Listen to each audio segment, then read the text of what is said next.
Hello! Magandang buhay! Ito na naman ako. Ayan, na-miss niyo luto ko. Ayan, magluto tayo ng humba with kalabasa. Ayan, napakasarap. Tingnan nyo naman, napakalambot. Ayan. At ito na nga, hindi ko na pinakita na nagagayat ako kasi nakalimutan ko. Alam nyo naman, lola nyo, makakalimutin. Ayan, ganyan siyempre, gagayatin mo lang naman yung baboy. O, karning baboy, charot. Mahirap yung baboy. Ang laki ng baboy eh. Ayan, tapos, anin mo lang siya dyan. Tatanggalan mo ng katas. Ayan, tapos, ano mo yan. Ano yan, tanggalin mo. Tapos, pagkatanggal mo na ng baboy, kasi nagmantika na siya, ipritusin natin yung kalabasa. Para ano siya, yung makinang ang kulay niya, hindi yung parang lasak. Kasi pa ang kalabasa kong nabili, parang hindi naman maganda. Para siyang, yung parang lasak, hindi siya maligat, kung tawagin. Sa Mindoro, hindi siya maligat. Ay, piprito-prito mo yan, tapos separate mo naman, uli. Yan.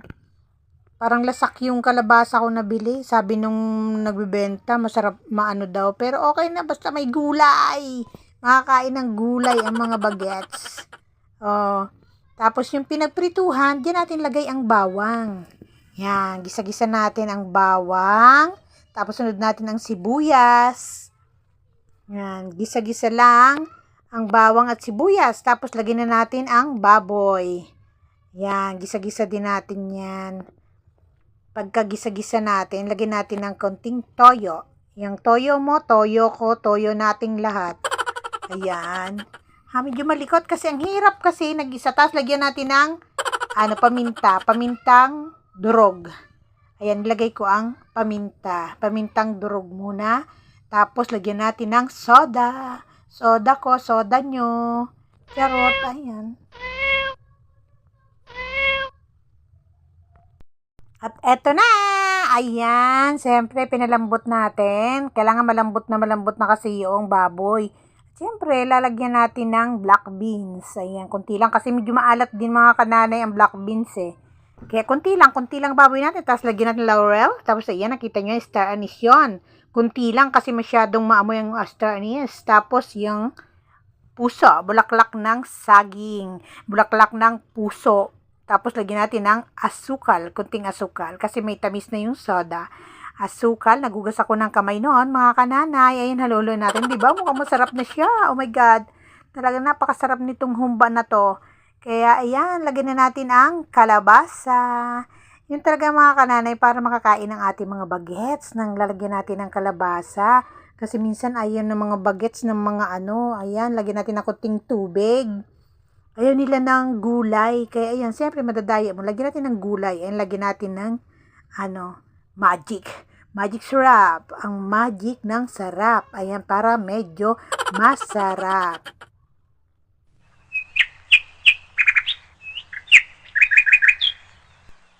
Ito, meron pa akong binalot na isda. Ito ay pais. Yan ang uso sa Mindoro.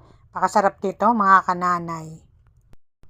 At ito na, ayan, luto na ang ating humba. Nilagyan ko ng kunting suka. Bahala kayo, basta nyo lang, lasa-lasahan nyo lang kung tama lang yung suka.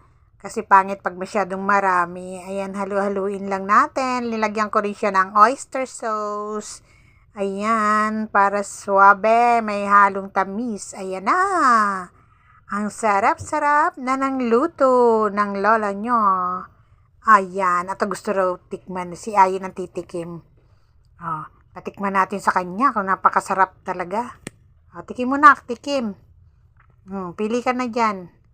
Alin bang gusto mo? Napakalambot nito, mga kananay. Kailangan palalambutin mo yung baboy. Ayan. Tiset. Okay. Sarap. Sarap. Ay, sus, napakalambot, no? Sarap. Very good. Ayan pa yung pampatalino yan. Habang nag-aaral ka dyan, nag-aaral siya, mga kananay.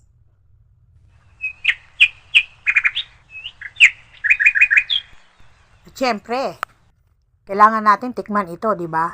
Hindi masarap kung hindi ako ang titikim. Ayan, tingnan nyo naman. Napakalambot mga kananay. O, di ba? Suwabe. Ang sarap-sarap. Gawin nyo rin to sa mga bahay nyo para ang mga bata makakain din sila ng gulay. Nilagyan ko lang siya ng kalabasa para makakain ng gulay. Di ba? Ang sarap. Yum, yum, yum. Ang init, ang init, ang init. Diyos ko. Sobrang init. Ang sarap-sarap. Ayan, ang kalabasa. Medyo malasak nga lang kalabasa, pero masarap. Yum, yum.